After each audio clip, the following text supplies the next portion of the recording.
Stock markets, are they about to end their downtrend, at least the very short term? So earlier this week, I provided an update on the stock market indices, and I said people are probably going to be selling around these levels. They did sell, and we did drop a bit, then we went back up again, and people sold again, but now pushing back up against this level up here.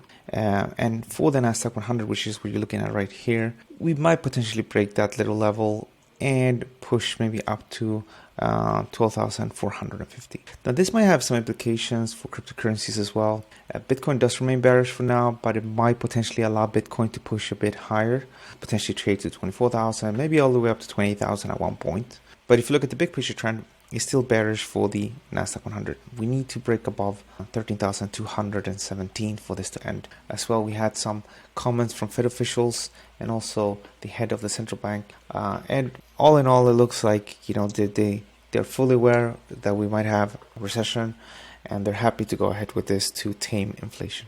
In the case of Dow Jones, the situation is very similar. The price is very close to trade above 30,993. Break above that, we can go a bit higher. We end this little downtrend. S&P 500 as well, very close to break that level. Now, obviously, if one is in position, it's better just to stick with the levels and stick with the position until proven otherwise. That's what I usually do.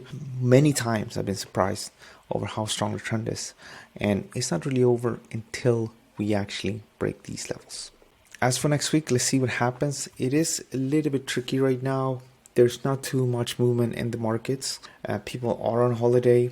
I'm going on holiday next week. So I think it's going to continue to be a bit quiet. But if we do start to break these levels, then one could potentially see some good returns on some cryptocurrencies. It will be some short-term moves, so maybe a week or two at most, where one can potentially be part of a bit of a valuable bounce. So that's where I will be focusing on over the next couple of days. Have a great weekend, and I'll see you guys on Monday.